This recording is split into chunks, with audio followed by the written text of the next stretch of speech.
मेहनत कभी भी बेकार नहीं जाती है। आज ही की स्ट्रगल कल की सक्सेस स्टोरी बनेगी, क्योंकि जो रुकता नहीं वो झुकता नहीं। तो आप अपने फर्ज निभाओ, मेहनत करो, बुलंदियां खुद ब खुद रास्ता ढूंढ लेंगी। नमस्कार दोस्तों, मैं हूं ज्योतिष आचार्य नितेश शंकर और स्वागत करता हूं आपको हमारे यूट्यूब और फेसबुक चैनल एनएस ज्योतिष में।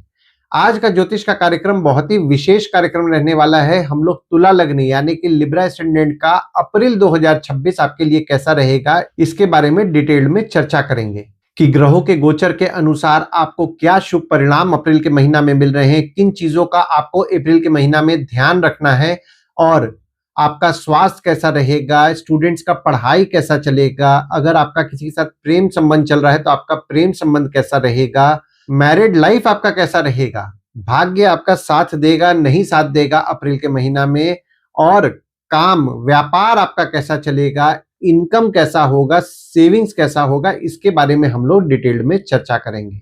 यह कार्यक्रम जो है लग्न राशि के आधार पर आधारित है और अगर आप आपकी कुंडली का विश्लेषण कराना चाह रहे हैं तो नीचे दिए हुए नंबर पे आप हमसे संपर्क करके अपॉइंटमेंट बुक कर सकते हैं।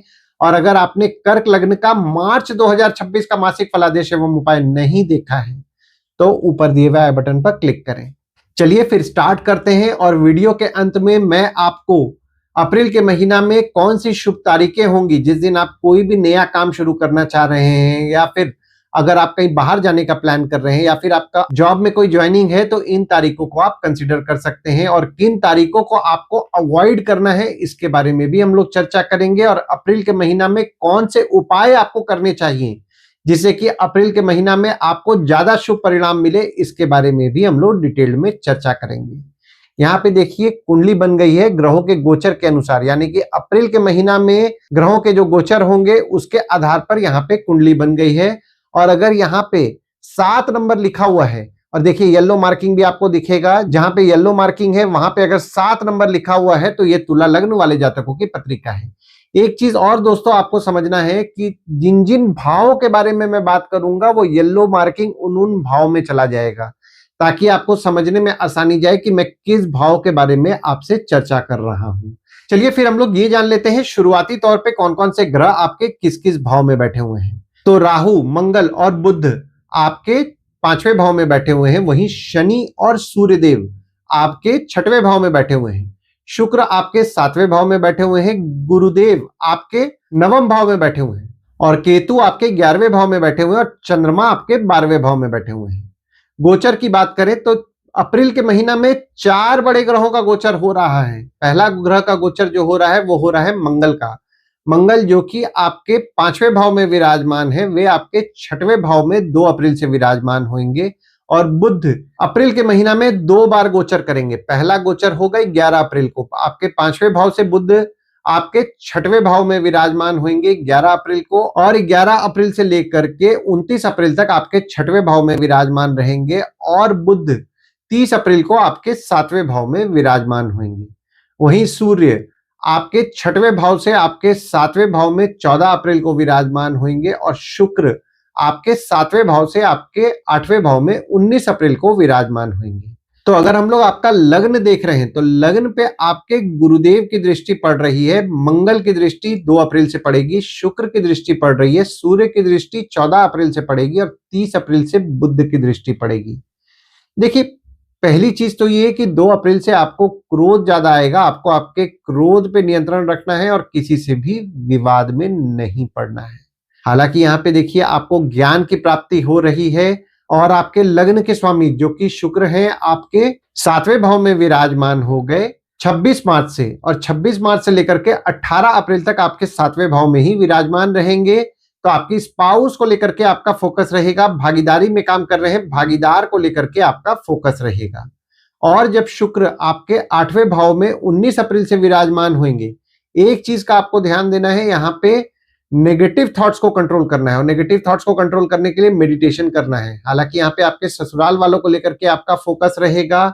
और अब आपके दूसरे भाव के बारे में अगर बात करें तो दूसरा भाव होता है आपके वाणी कुटुंब कोष का होता है। दूसरे भाव में आपके ग्रह कोई नहीं है, पर शुक्र की दृष्टि आपके दूसरे भाव में 19 अप्रैल से पड़ रही है, और आपके दूसरे भाव के स्वामी जो कि मंगल हैं आपके 5वें भाव में विराजमान है। तो अभी थोड़ा पीछे जाते हैं, 23 फरवरी से 1 अप्रैल का जो समय है आपके बड़े बच्चे अगर कमाने वाले हैं तो उनसे आपके लाभ के योग बने हैं। अगर आप एजुकेशन फील्ड से संबंधित काम कर रहे हैं तो भी यहाँ पे आपके लाभ के योग बने हैं। पर 2 अप्रैल से जब मंगल आपके 6वें भाव में विराजमान होंगे तो आपके शत्रु कॉम्पिटिटर से आपके लाभ के योग बना रहे हैं। और अब आपके तीसरे भाव के बारे में बात करें, जो कि आपके स्वयं के पराक्रम, धैर्य, छोटे भाई बहन, पड़ोसी, डेली के प्रवास का होता है। तीसरे भाव में ग्रह कोई नहीं है, पर यहाँ पे गुरुदेव की दृष्टि गुरुदेव के घर में पड़ रही है और शनिदेव की दृष्टि पड़ रही है, और आपके तीसरे भाव के स्वामी जो कि गुरुदेव हैं आपके नवम भाव में विराजमान है। देखिए यहाँ पे नवम भाव में चूंकि गुरुदेव विराजमान है तो काम के लिए कोई भाग दौड़ करने मिल रहा है तो भाग दौड़ को छोड़िएगा मत, भाग दौड़ जरूर कीजिएगा। जो भाग दौड़ आप कर रहे हैं उससे आपको निश्चित तौर पर पॉजिटिव रिजल्ट आपके काम को देख करके देखने मिलेगा। हालांकि यहाँ पे पराक्रम में आपको मिला जुला फल मिलेगा, और आपके छोटे भाई बहन हो गए, पड़ोसी हो गए, उनसे भी आपको अप्रैल के महीना में मिला जुला फल संबंध को लेकर के मिलेगा। और अब आपके चौथे भाव के बारे में बात कर लेते हैं, जो कि आपके सुख, घर, वाहन, माता का होता है। चौथे भाव में आपके ग्रह कोई नहीं है और ना ही किसी ग्रह की दृष्टि पड़ रही है, पर आपके चौथे भाव के स्वामी आपके 6वें भाव में विराजमान है। देखिए एक चीज समझने वाला है, माता की स्वास्थ्य का ध्यान देना है, या माता की स्वास्थ्य थोड़ी बहुत बिगड़ सकती है। घर वाहन को लेकर के छोटी मोटी समस्या आपको देखने मिल सकती है। जो भी लोग घर वाहन से संबंधित काम करते हैं, ट्रांसपोर्ट रियल एस्टेट से संबंधित काम करते हैं, जैसे कि नई पुरानी गाड़ी खरीदना बेचना, car detailing, car accessories, property खरीदवाना बेचवाना, या किसी भी प्रकार के घर वाहन या ट्रांसपोर्ट रियल एस्टेट से संबंधित काम कर रहे हैं, उनका काम तो ठीक चलेगा, पर बीच बीच में काम में थोड़े बहुत उतार चढ़ाव देखने मिलेंगे, थोड़े बहुत काम में कंपटीशन का भी सामना करना पड़ेगा। पर अगर आप मेहनत कर रहे हैं तो रिजल्ट आपको 100% देखने मिलेगा। और अब आपके 5वें भाव के बारे में बात कर लेते हैं, जो कि आपके संतति, प्रेम, पढ़ाई, साधना का होता है। 5वें भाव में आपके राहु विराजमान है, मंगल विराजमान है, बुध विराजमान है और गुरुदेव की दृष्टि पड़ रही है, और आपके 5वें भाव के स्वामी जो कि शनिदेव हैं आपके 6वें भाव में विराजमान है। जो स्टूडेंट्स हैं उनको उनके पढ़ाई में डिस्ट्रैक्शन और डेविएशन से बचना है, क्योंकि ये जो समय आपका बन रहा है पढ़ाई में आपका फोकस रहेगा, पर बीच बीच में पढ़ाई से ध्यान भी हटेगा। तो पढ़ाई पे एकाग्रता से अगर आप पढ़ाई कर रहे हैं तो आपके लिए ज्यादा शुभ परिणाम आपको देखने मिलेगा। और अब आपके बच्चों के बारे में बात कर लेते हैं, तो आपके बच्चों के स्वभाव में थोड़ा आपने नोटिस किया है, जिद देखने मिला है। हालांकि यहाँ पे आपके बच्चों के साथ आपके संबंध में आपको मजबूती भी देखने मिल रहा है, पर मजबूती के बावजूद भी आप उनको कुछ समझाने जाएंगे, वे आपके बात को नेगेटिव वे में ले रहे हैं, तो इस चीज का ध्यान रखें। और जो भी प्रेग्नेंट लेडीज हैं उनको अप्रैल के महीना में अपना विशेष तौर पर ध्यान देना है।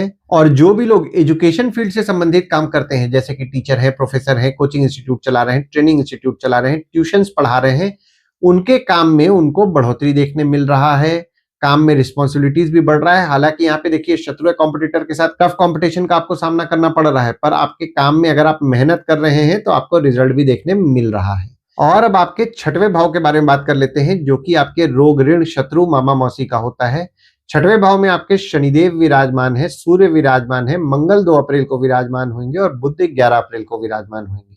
देखिए सूर्य आपके 6वें भाव में विराजमान है और सूर्य आपके 11वें भाव के स्वामी है, जो कि 6वें भाव में विराजमान है।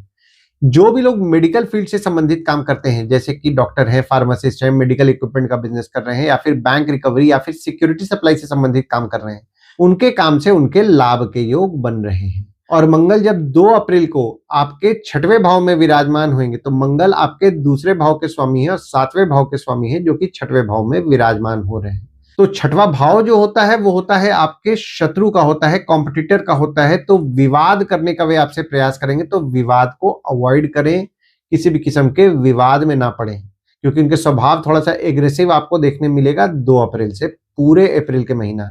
तो अनवांटेड अपने शत्रु कॉम्पिटिटर के साथ विवाद से बचें। और बुध जब 11 अप्रैल को आपके 6वें भाव में विराजमान होंगे, तो बुध द्वारा आपके पत्रिका में विपरीत राजयोग का निर्माण हो रहा है 11 अप्रैल से 29 अप्रैल तक। तो आपके शत्रु या कॉम्पिटिटर पे अगर कुछ खर्च हो रहा है ना, तो खर्च जरूर कीजिए, क्योंकि जो आप खर्च करेंगे उससे आपको शुभ परिणाम देखने मिलेगा। कोई कोर्ट कचहरी का मामला चल रहा है, उस पर भी अगर आपका कुछ खर्च हो रहा है तो खर्च जरूर कीजिएगा। जो आप खर्च करेंगे उससे आपको 100% शुभ परिणाम देखने मिलेगा। और अब आपके 7वें भाव के बारे में बात कर लेते हैं, जो कि आपके स्पाउस का होता है, भागीदार का होता है। 7वें भाव में आपके शुक्र विराजमान है, सूर्य 14 अप्रैल को विराजमान होंगे और बुध 30 अप्रैल को विराजमान होंगे। देखिए, अगर आप प्रेम विवाह से संबंधित अपना बात बढ़ाना चाह रहे हैं, तो 1 अप्रैल तक आपके लिए फेवरेबल समय है, तो प्रेम विवाह से संबंधित अपने बात को बढ़ाएं। और 2 अप्रैल से आपके स्पाउस हो गए, भागीदार हो गए, डिप्लोमेटिकली हैंडल करें, अनवांटेड विवाद में ना पड़े, क्योंकि ये जो समय आपका बनेगा ना, छोटे-मोटे विवाद होने की संभावनाएं बन रही हैं। हालांकि यहाँ पे आपके स्पाउस या भागीदार द्वारा आपके अचानक धन लाभ के योग बन रहे हैं 18 अप्रैल तक। और अगर आप काम भागीदारी में भी करते हैं तो भागीदार द्वारा आपके लाभ के योग 14 अप्रैल से बन रहे हैं। अगर आपकी स्पाउस आपके काम में मदद करती है तो आपकी स्पाउस द्वारा आपके लाभ के योग बन रहे हैं। और 30 अप्रैल से जब बुध आपके सप्तम भाव में विराजमान होंगे तो देखिए आपकी स्पाउस को लेकर के कुछ ना कुछ खर्चे बढ़ेंगे, भागीदार को लेकर के कुछ ना कुछ खर्चे बढ़ेंगे। आपकी स्पाउस या भागीदार के साथ अगर आप विदेश यात्रा प्लान कर रहे हैं तो 30 अप्रैल से आपके लिए फेवरेबल समय बन रहा है। और अगर आप काम भागीदारी में कर रहे हैं तो 30 अप्रैल से आपके स्पाउस या भागीदार समझदारी और बुद्धिमानी से निर्णय भी लेंगे और उनके द्वारा आपका भाग्य भी अच्छा साथ देगा, क्योंकि बुध जब 30 अप्रैल को आपके 7वें भाव में विराजमान होंगे ना, तो बुध द्वारा आपके पत्रिका में केंद्र त्रिकोण राजयोग का निर्माण हो रहा है।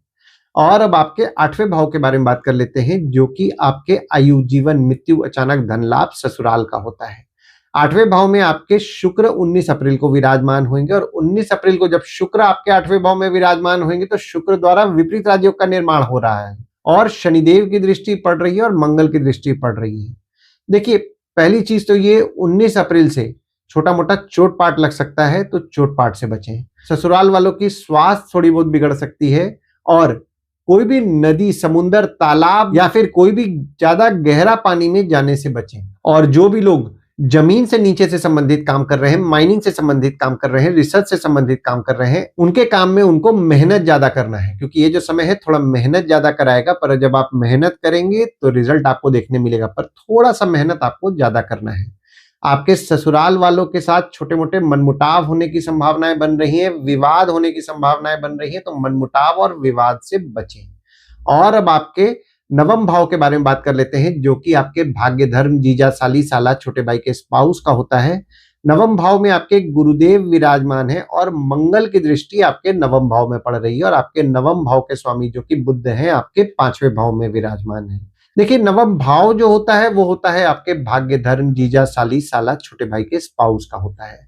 गुरुदेव जो आपके नवम भाव में विराजमान है, गुरुदेव आपके 3रे और 6वें भाव के स्वामी हैं जो कि नवम भाव में विराजमान है।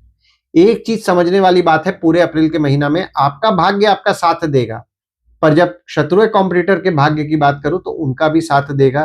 काम में मेहनत कीजिए, रिजल्ट 100% देखने मिलेगा, पर मेहनत करना है। मेहनत नहीं कीजिएगा, रिजल्ट नहीं मिलेगा, तो मेहनत करना है। हालांकि जब बुध आपके सप्तम भाव में 30 अप्रैल से विराजमान होंगे तो बुध द्वारा आपके पत्रिका में केंद्र त्रिकोण राजयोग का निर्माण हो रहा है। तो केंद्र त्रिकोण राजयोग आपके पत्रिका में बन रहा है, तो आप समझदारी और बुद्धिमानी से तो निश्चित तौर पर निर्णय भी लेंगे। देखिए, नवम भाव जो होता है ना, वो आपके जीजा, साली, साला, छोटे भाई के स्पाउस का भी होता है।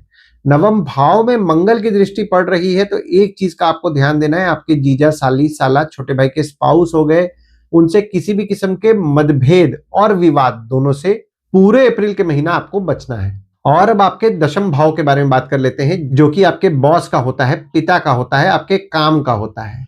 दशम भाव में आपके ग्रह कोई नहीं है और ना ही किसी ग्रह की दृष्टि पड़ रही है, पर जब चंद्रमा 11 या 12 तारीख को आपके 4थे भाव में विराजमान होंगे या फिर 23, 24 और 25 तारीख को आपके दशम भाव में विराजमान होंगे, तो आप आपके काम को लेकर के वर्कोहॉलिक रहेंगे। अगर आप वर्क फ्रॉम होम का प्रयास कर रहे हैं तो 11 और 12 तारीख आपके लिए फेवरेबल समय है। इस तारीख को आप अपने वर्क फ्रॉम होम के काम के लिए प्रयास अपने ऑफिस में कर सकते हैं। और 26 और 27 तारीख को कोई काम अगर आपको कम्युनिकेशन द्वारा करना है, पहचान के लोगों के द्वारा करना है, दोस्तों द्वारा करना है, तो ये तारीख आपके लिए अच्छा रहेगा। इस तारीख को अगर आप प्रयास अपने काम के लिए करेंगे, यानी कि कम्युनिकेशन द्वारा काम के लिए करेंगे या पहचान के लोगों के द्वारा काम के लिए करेंगे, तो आपको ज्यादा शुभ परिणाम देखने मिलेगा। और अब आपके 11वें भाव के बारे में बात कर लेते हैं, जो कि आपके इनकम का होता है, बड़े भाई बहन का होता है, दोस्त का होता है, पहचान के लोगों का होता है, कम्युनिकेशन का होता है। केतु आपके 11वें भाव में विराजमान है, तो इनकम के लिए निश्चित तौर पर आपको शुभ फल की प्राप्ति कराएंगे।